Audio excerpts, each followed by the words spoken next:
नमस्कार, आप देख रहे हैं कोटो न्यूज़। इस समय मौजूद हैं नरकटाहा जनपद महाराजगंज पड़ता है।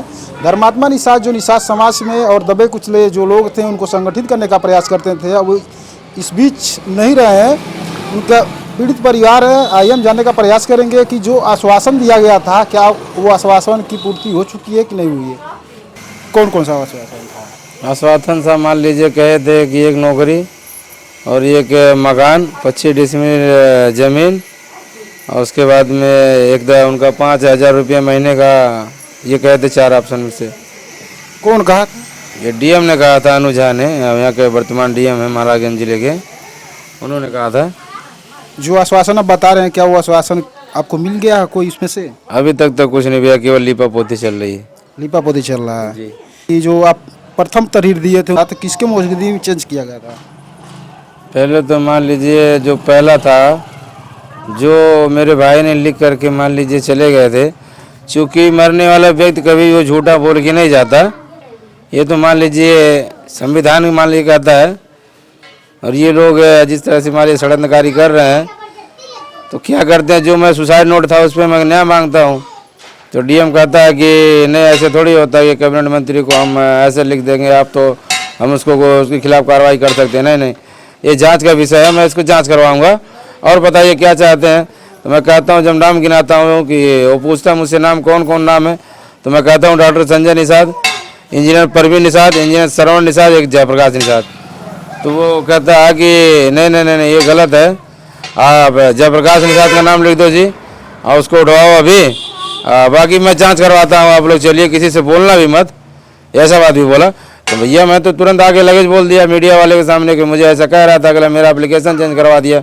मैंने तुरंत कहा, अभी भी कह रहा हूँ कि मेरा एप्लीकेशन उन्होंने चेंज करवा के ना कार्रवाई करते हुए अभी मान लीजिए आपके सामने देख रहे हैं 15-16 दिन का दिन हो गया। चौरी चौरा के विधायक हैं, वो आपके दरवाजे पे आए थे, तो क्या बात हुई आपके बीच उनके बीच? देखिए, पहले तो जब वो आता है तो मेरे किसी परिवार को नहीं अवगत कराता है। पहले आ रहा था, जब भी आया मेरे दरवाजे पे तो अवगत करा के आता था। इस दुख की घड़ी में जो व्यक्ति मान लीजिए वो गोरखपुरिया भौजी एक चैनल चलता है, उसका वो बाउंसर है, उसके बाउंसर लेकर आया था मुझे मेरे घर पे दिखाने के लिए।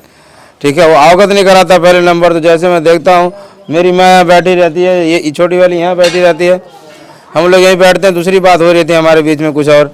तो आता है तुरंत, मैं देखता हूँ, कहता हूँ माँ मेरे भाई का हथियार आ गया, मार दूँ?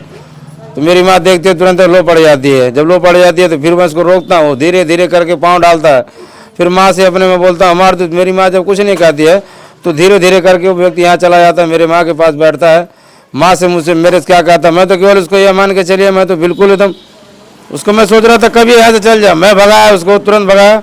बहुत कुछ कहा, कहने तो मतलब गालियाँ तक की भी मैं दिया उसको, ऐसी बात नहीं, उसमें आप देखेंगे होंगे वीडियो में, मैंने उसको गालियाँ भी दिया। इसलिए दिया कि देखिए, जब वो आता था पहले, जब विधायक नहीं था तो इसी दरवाजे पर, जब विधायक भी था इसी दरवाजे पर आता था, किस मान सम्मान से आता था। आज मेरे घर पे इतने इस दुख की घड़ी में मुझे बांसर दिखाने की क्या जरूरत है, पहले बताइए? वो आया नहीं और चिल्ला रहा उसका बाप, जो मेरा लड़का था, अंजनी मेरी लड़की थी, वह परिवार मेरा परिवार था। तो आपके चैनल के माध्यम से बताना चाहता हूँ कि क्या जी एक बेटे की अगर अर्थी जाती होगी तो क्या एक बाप नहीं आएगा अपने बेटे की अर्थी में? आपके माध्यम से पूछना चाहता हूँ। आएगा। धीरज सानी करके हैं, तो वो आए थे, तो क्या आश्वासन दिए थे? अरे भैया हम तो देखे नहीं कब आया था वो धीरज साहनी, और किससे मिला किससे नहीं मिला। चूँकि मैं मोर्चरी हाउस पे था, मैं अपने भाई के पास था, मैं लाश के पास था। बीआईपी पार्टी के सुप्रीमो मुकेश साहनी जी आए थे, तो वो क्या आश्वासन दिए इस प्रकरणों को लेके? उन्होंने कहा मान लीजिए वो सीबीआई जांच की बातें कर रहा है, तो सीबीआई जांच करा ले, दूध का दूध पानी का पानी हो जाए। तमाम लोग आए आपके दरवाजे पे, आश्वासन दिए, तो क्या कोई आपको आर्थिक मदद भी किया? भैया बहुत लोग किए, मान लीजिए अब ये सब मान लीजिए सब बहुत लोग मदद कर रहे हैं, क्यों नहीं कर रहे भैया? बिना मदद का कोई काम थोड़ी होता किसी के, अकेले किसी के पास थोड़ी मान लीजिएगा होता कि मैं अकेले कर लूँ कोई काम। सब लोग आ रहे हैं भैया, सब लोग हाथ बढ़ाएं अपना, ऐसा कुछ नहीं है। सब लोगों ने मुझे मान लिया दूल्हा प्यार दिए हैं, सब घर को घर समझे हैं या परिवार को परिवार समझे, सब लोग आए हैं, अपना टाइम व्यतीत करके आए हैं। जब भी हम अवगत कराते हैं उन लोगों को सब लोग आते हैं। लेकिन भैया न्याय की लड़ाई है मान लीजिए भैया, और जो मेरे भाई ने सुसाइड नोट छोड़ रखा है उसी में मैं न्याय चाहता हूँ, बस और कुछ नहीं। कोटो न्यूज़ चैनल के माध्यम से क्या गुहार लगाना चाहेंगे? अब यही गुहार लगाना चाहता हूँ आपके चैनल के जितने भी मान लीजिए दर्शक हैं, इस वीडियो को शेयर कर दें ताकि यह योगी जी तक पहुँच जाए। माननीय मुख्यमंत्री जी हैं, सूबे के मुख्यमंत्री हैं, पूर्वांचल के मुख्यमंत्री हैं, उत्तर प्रदेश के मुख्यमंत्री हैं, वो कहते हैं मेरी सरकार न गुंडा है न भ्रष्टाचार, मेरी सरकार सुपरी सरकार। ये बताइए एक कैबिनेट मंत्री जो बैठा है इतना बड़ा घर उजाड़ करके, अगर मान लीजिए 27 में आप उनको हटाने काम नहीं करेंगे, ये सर्व समाज आपको 27 में दरकिनार कर देगा। फिर ये पता चलेगा यहाँ पे आके यहाँ पे घंटा बजाएंगे, आप अपने मंदिर में रहेंगे।